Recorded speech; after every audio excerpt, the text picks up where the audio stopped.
Okay, my friends, it's been a while since I posted anything, but something came up, which is a podcast that goes through the same old tropes about the terrible things in ballet, especially New York City Ballet, and it just goes over a lot of the same territory, and then some interviews with some disgruntled dancers that all have their own issues, and we all have our own issues, so that's fine. But their issues are not maybe everybody's issues, so just keep that in mind. I did like the one thing Silas Farley says at the end, 50 minutes in, a little late, I wish it were earlier, because Silas seems to have a little bit better handle on the New York City Ballet balancing the whole stuff, all the same old things. I won't even go over it. But I did post it with my comments because I just get tired of it. And I'm also I'm sending this from ravaged, war-torn Portland, Oregon, where I've been teaching for a bit. It's like everything's fine. This hyper drama that we're being fed is just ridiculous. But I won't get into politics. But I just wanted to post this because it's been a long time since I posted anything on YouTube with me speaking to you. And don't believe a lot of these podcasts because to me it's gotten to be like tabloid journalism. It's in a hushed tone. And for instance, part of this is an interview with Ashley Bowder, and Ashley's fine. What she says is fine. I have no issue with what Ashley is saying. But the podcaster is, well, Ashley joined the company at 16 and within 2 months was touring Europe. Great! I mean, isn't that wonderful? And it's quite common, and it's always been common for dancers to join ballet companies in their teens, their early teens. And the positiveness of being in a dance company, ballet company, far outweighs, by far, what some of these podcasts would make you believe. The negatives, the positives are so much more than the negatives. It's crazy. So I just wanted to post something on the positive side. Yes, being in a ballet company young, there's stresses, but so are there stresses in sports when you're in sports young. Yes, there's weight issues, there's eating disorders, there's all kinds of things in ballet, but also in sports and acting and modeling, almost every profession. The other thing they go into a lot in this podcast is sexual pressure, etc., from not only adults but also within the company. Well, you try getting a lot of teenagers together, especially young, healthy, beautiful, physically attractive teenagers. I mean, come on, let's get real here. It's difficult when you have dancers because they're exhausted all the time, because that's the nature of the beast. Just like in sports, again, I relate it to sports. The dancers are tired because they're working a lot, but that's what they love to do. They know that going in. It's not a big surprise. When you're tired and when you're exhausted, things tend to get overblown. That's normal. That's natural human behavior. Yes, I'm glad that there's more HR, human resources, and ballet companies, and that dancers can now talk to adults. But I'm sorry, from my days in the New York City Ballet, that was always the case. And again, just speaking from my experience, Balanchine was always very accessible. Anybody could go up and talk to him at any time. Now, were some dancers intimidated because of who he was, his fame, etc.? Sure. But he made it very clear, very, very clear, that anybody could go up and discuss with him their problems. Was there jealousies in the New York City Ballet? Duh. I hate to put it that way, but of course, when you have a boss who seems to be favoring one person, and again, this is in business, there's going to be other people that feel left out and feel that they're not getting the attention they think they deserve, and they can get nasty and get jealous and gossip, behind people's back.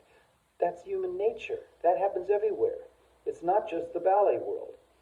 I do have issue with Gelsey's book, which is brought up in this podcast, because Gelsey, to me, the best dancer of her generation. I partnered her, I choreographed for her. I knew her very well since the age of 14. I knew her family, and a lot of the problems came from her alcoholic father, and that's a fact. Did she transfer those problems onto Balanchine and then later Bershnikov and other people? Yes. She was a very highly intelligent, highly artistic, very ambitious young dancer. Her older sister, Jana, was coming up very fast, and Gelsey, like siblings always do, tried to outdo their elder sibling. That's normal, no big deal. Gelsey took it too far because of influences from people that were against the New York City Ballet and against Balanchine. It got into her head. That's what I saw. I'm very sorry that Gelsey had to go through that. And she wrote her book, which everybody takes as gospel, which bothers me because her book is memories when she was doing drugs. So her memories are faulty. That's my issue. That's all I'll say about that. A lot of her memories, Balanchine did not give her or anybody amphetamines. That's quoted in this podcast that just came out a few hours ago. I was right there. I would have known if he had done that. Believe me. If everybody in the company kind of knew everybody else's business. And as I said in my book, too, New York City Ballet under Balanchine was like a big family. He was the big father. It was a big family. He really loved knowing what the dancers were doing. And if he saw them going off track, like what happened to poor Joseph Duell, Balanchine did come in and get Joe a doctor, and I tried to help him. And if a girl was too thin, Balanchine, there was a doctor on staff, and Balanchine would have that doctor come in and see what was going on if a girl got too thin. And the other thing is about, I'm quoted of doing a comment about when Balanchine had lost his brain, literally, and was in the hospital the last few months of his life, and he wasn't Balanchine. His brain was going, and he'd acted inappropriately. I will admit that, touching a girl, but it wasn't even him. His brain was going. So to then say that Balanchine's style of running the company is why Peter Martin's ran the company he did, which is another summation from this podcast, that's not true. Peter had his own issues. Peter had his own problems. This started way before he took over New York City Ballet. And Peter admits this in a couple magazine articles. So if anybody doubts me, I can send you the link to it's a big interview with him in the Los Angeles Times back, I think, around 92 or something when he, he got arrested for abusing Darcy. So I don't want to gossip. But these things started way before Peter, and they started even before that. They started in the 70s because I was a witness to that. So Peter's issues and the way he ran the company was Peter Martin's. It had nothing to do with Balanchine's influence. Quite the opposite. Balanchine was very, very protective of the girls in the company. That's a fact, and any of the girls in the company from my generation will tell you that. Was he jealous if they got boyfriends and if they were getting married? In a way, but it was only because he wanted to keep them dancing. But he never stopped them from doing anything. And they did get married and had children, like Allegra Kent, Diana Adams, Melissa Hayden. They were still dancing with the company. They came back after every pregnancy, and they got all their old roles back, and there was no pushback. But he would tease sometimes, don't get married because then you'll be mother, and you'll be a wife, and you won't be ballerina, because that was just his old way of thinking that, he wanted the girls to stay ballerinas. But he never took it out on anybody.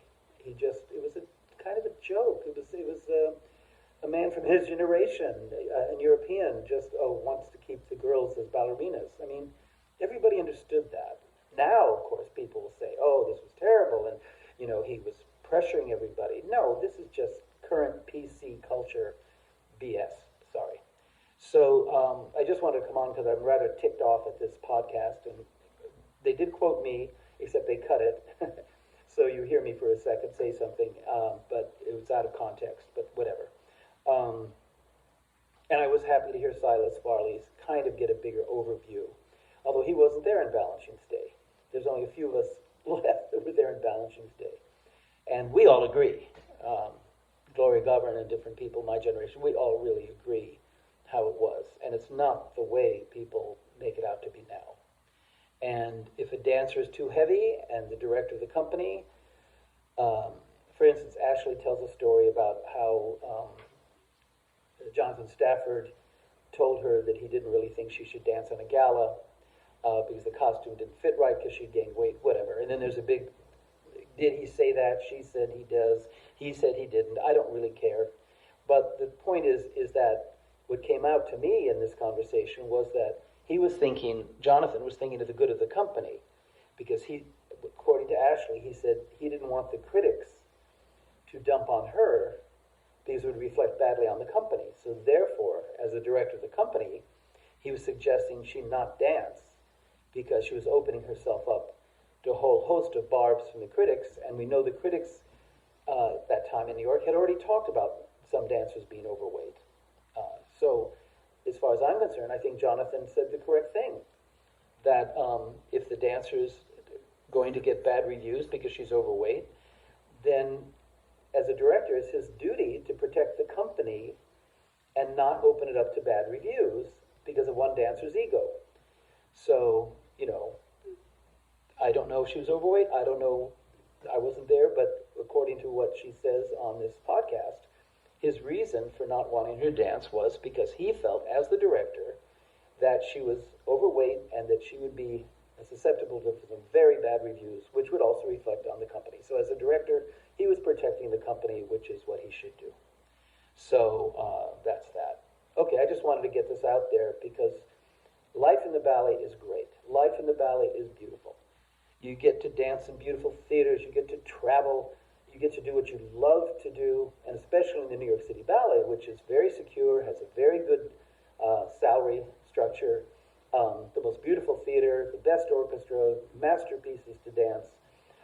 I'm tired of people complaining. And yes, after Balanchine's death, there was shell shock because he was everything to everybody, and a lot of people kind of went off in different directions with their grief, and some of this was negative. There was a thing when I was back in New York right after he died, I felt this anger towards him because he left them. It was kind of a weird thing where some dancers seemed to be mad at him because he got old and a brain disease and died. And they were kind of thinking that he did it on purpose. And so there was kind of a little bit, with a few dancers, an anger at Mr. B. Strange, I thought, very strange. And of course there was a lot of grief. I won't get into how Peter Martins handled the company, that's all pretty much on the record. But that wasn't Balanchine's fault, and that's not ballet's fault, and that's not the New York City Ballet's fault. Individuals have to take responsibility for what they did and stop trying to blame the past. And this is a man from the past that's just giving you my opinion. It's a beautiful life. Everything, not everything, but most things are beautiful at the ballets.